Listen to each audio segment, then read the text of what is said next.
Tell me something. When Jesus died on that cross, what happened in the temple, in the holy place? What happened? The veil of the temple was ripped from top to bottom, indicating what? No more sacrifices, no more blood to be taken in there and sprinkled, you see. Because the true Lamb has come. Jesus has come now. And there will be no more animal sacrifice. An unseen hand ripped the heavy veil from top to bottom. In today's Amazing Facts Crusade message, Speaker Joe Cruz explains the implications of that mysterious event. Stay tuned for the subject, the Great Judgment Day.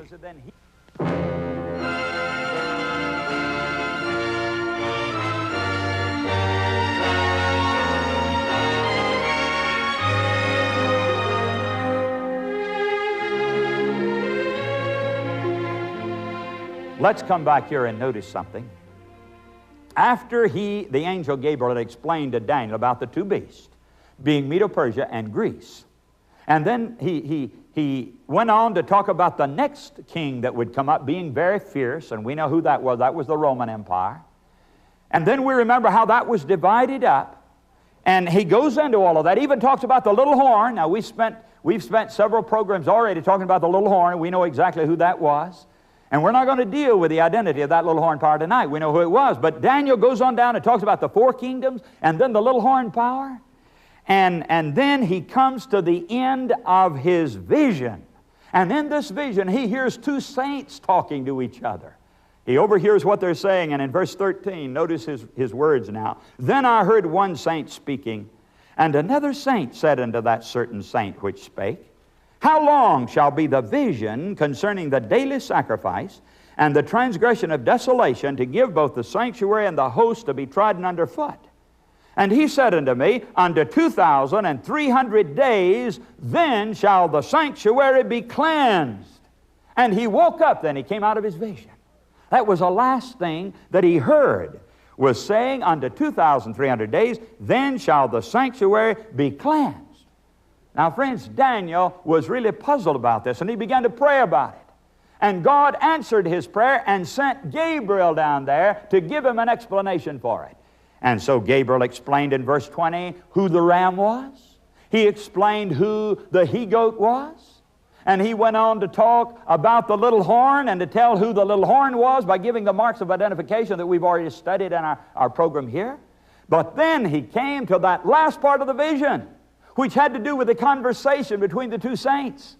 And one of them said, Unto 2,300 days, then shall the sanctuary be cleansed. And when the angel Gabriel came to that part of the vision, friends, after explaining all the other previous symbols involved, notice what he said. I'm reading now verses 20, 26, and 27.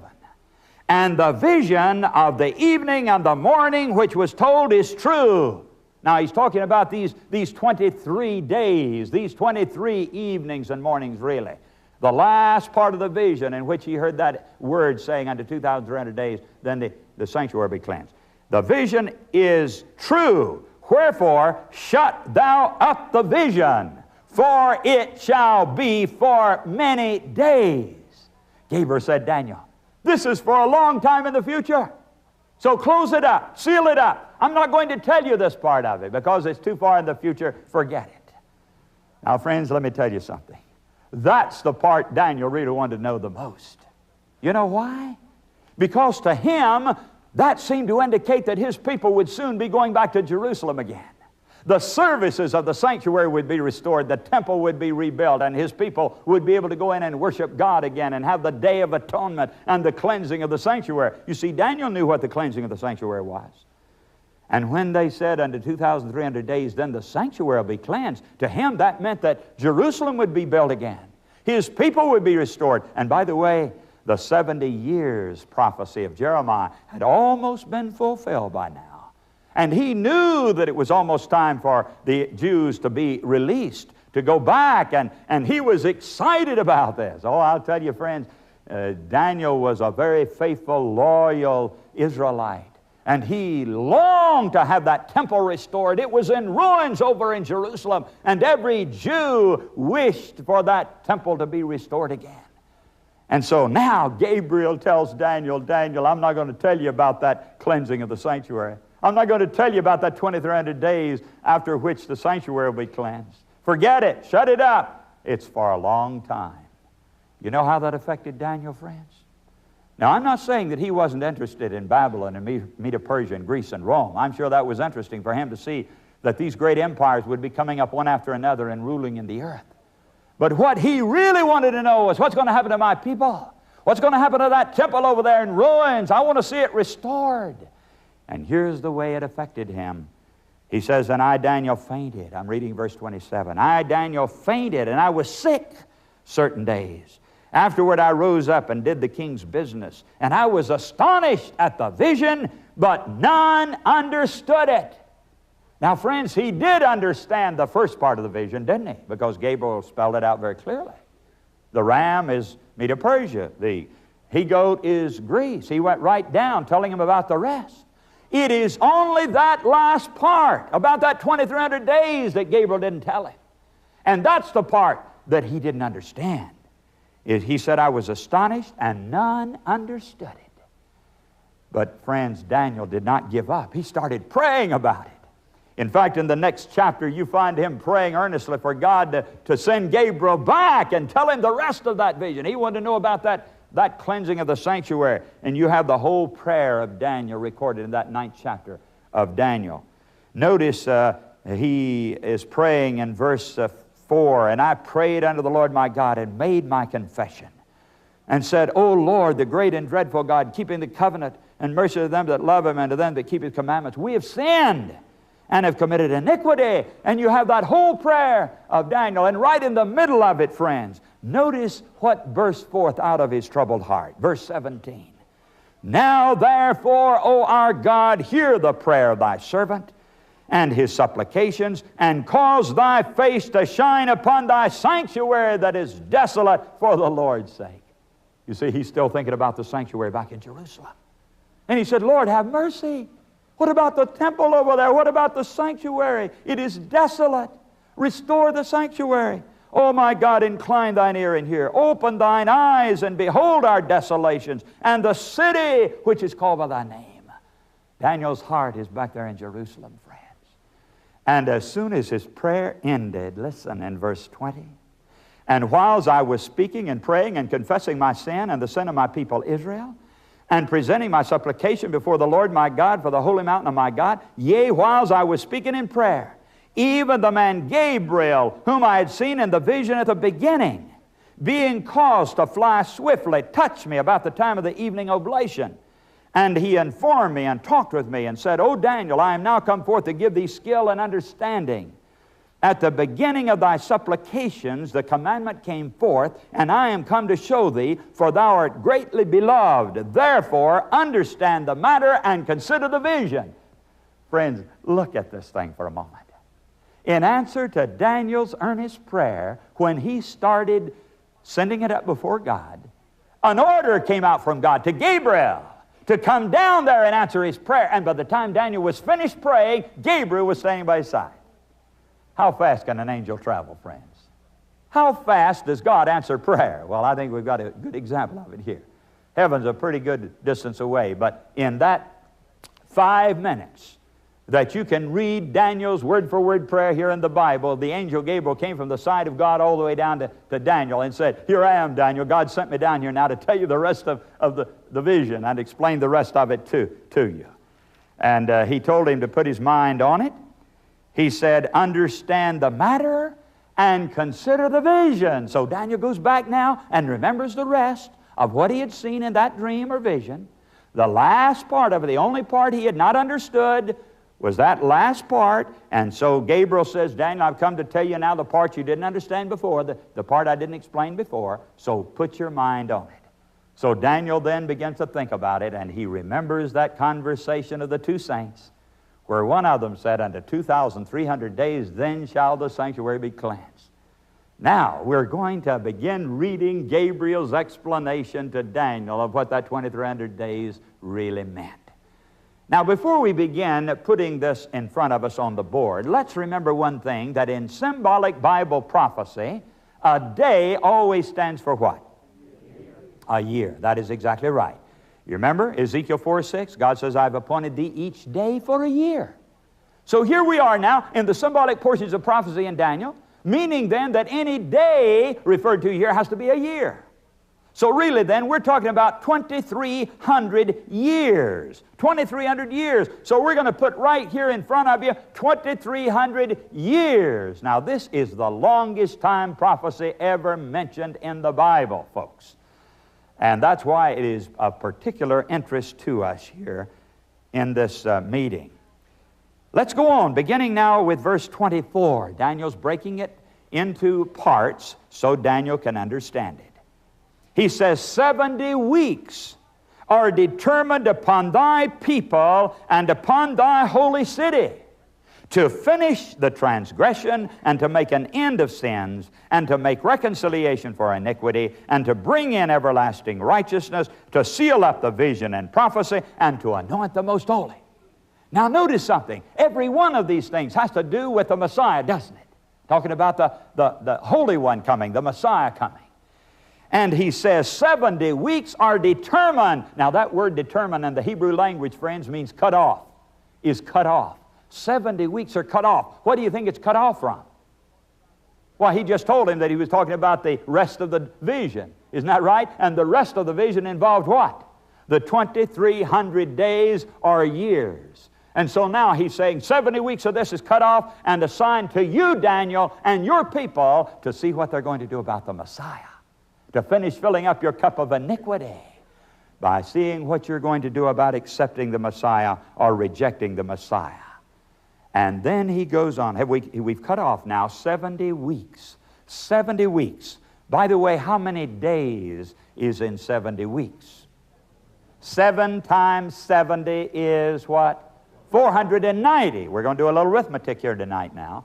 So this is 490 days, and a day for a year is 490 years.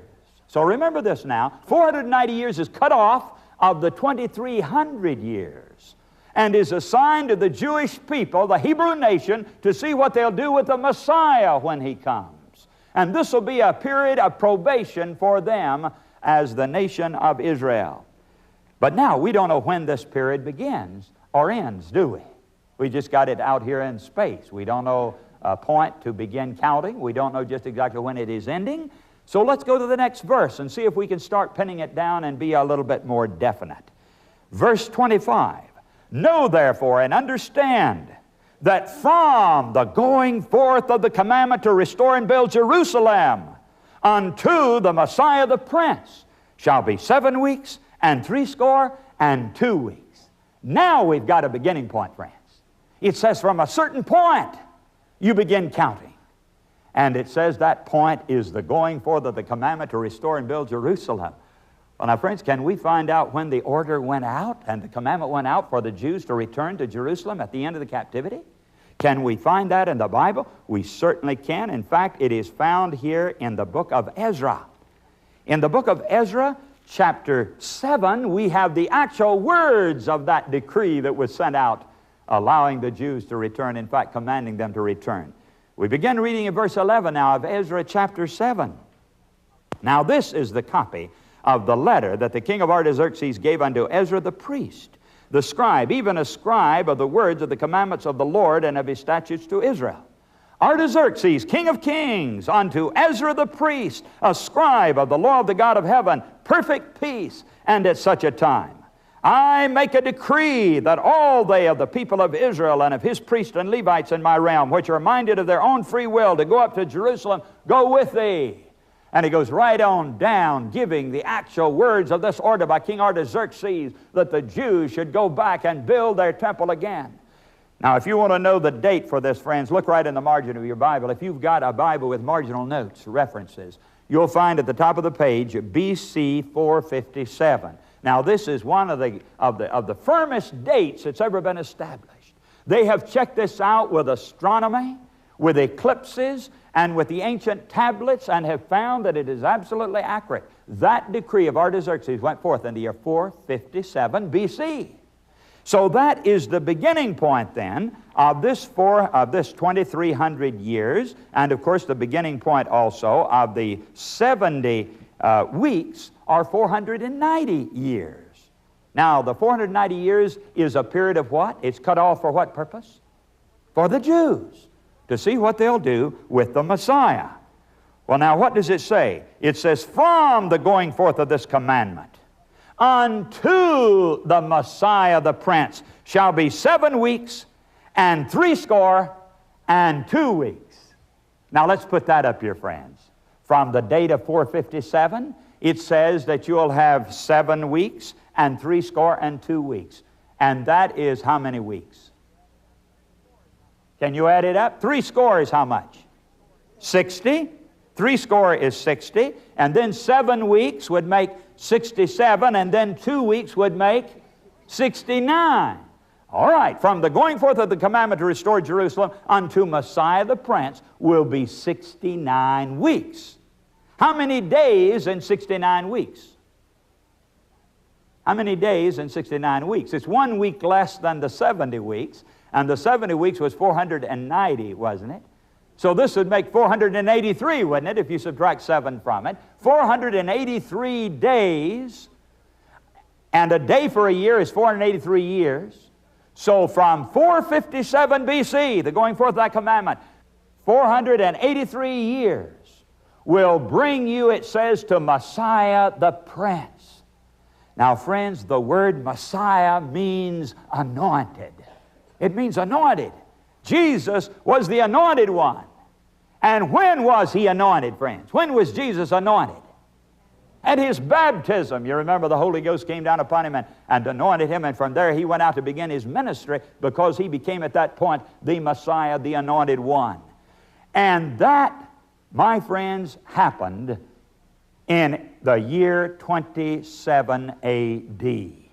27 A.D., and that is exactly 483 years from the going forth of that commandment to restore and build Jerusalem.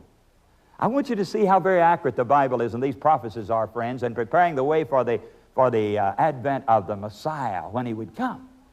The Bible actually spells out the very time he would appear as the anointed one, the time he'd come walking up out of the waters of that Jordan, and the Spirit of God would descend upon him there and to fit him for his mighty ministry. And so we have then that 483 years, bringing us up to the date of 27 A.D. when Christ was anointed as the Messiah. Now we have 1 week left in there, the 70th week of Daniel. Have you ever heard about the 70th week of Daniel, friends? Here it is now. Right at the end of the 70 weeks, we've got 1 week left.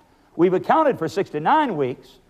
That has come to the Messiah now appearing, the baptism of Jesus. What is going to happen now during this 70th week?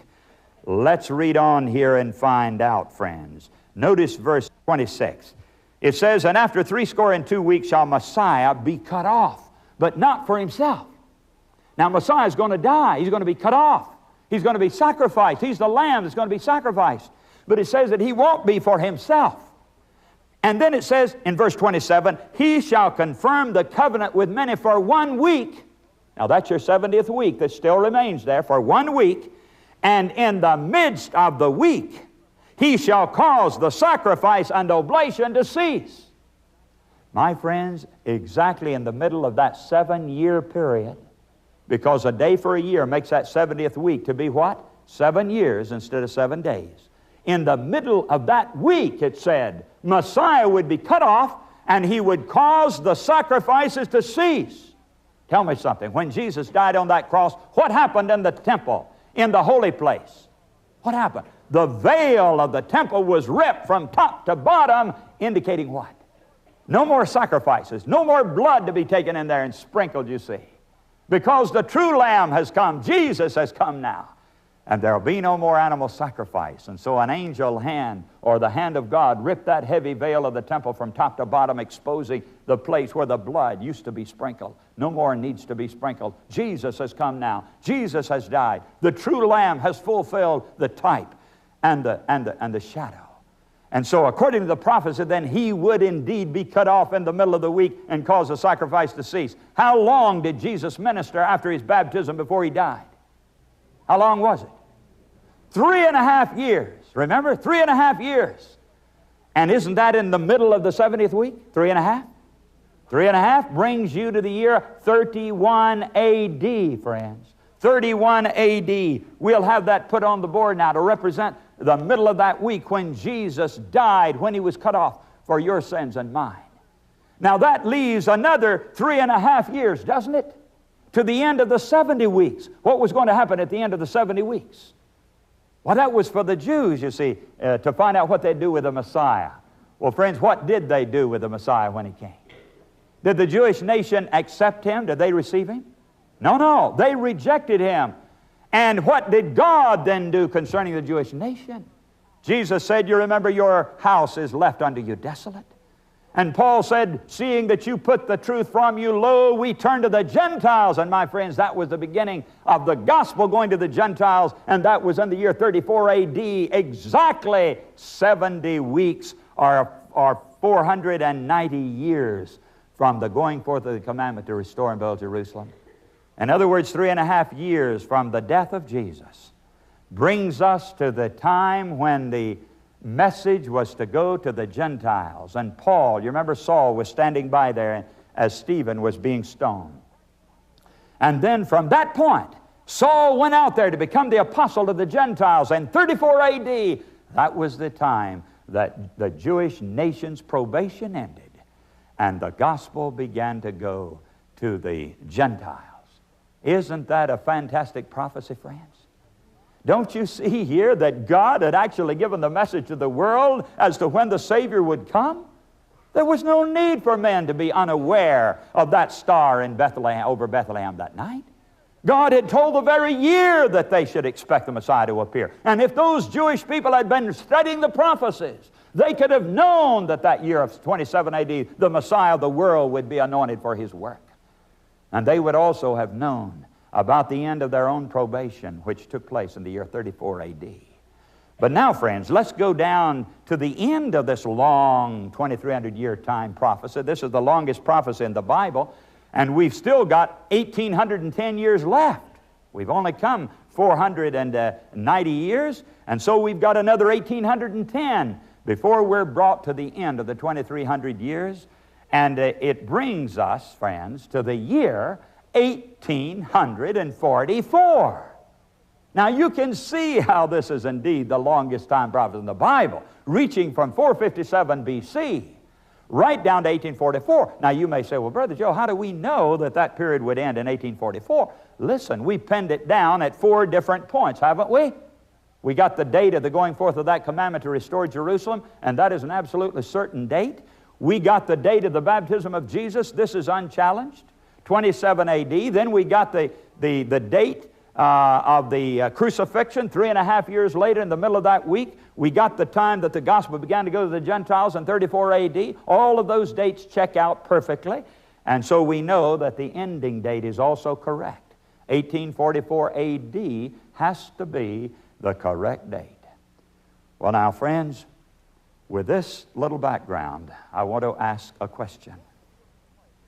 What took place in 1844 to cleanse the sanctuary? You remember what the cleansing was? The cleansing of the sanctuary was what? The Day of Atonement. The Day of Judgment. See?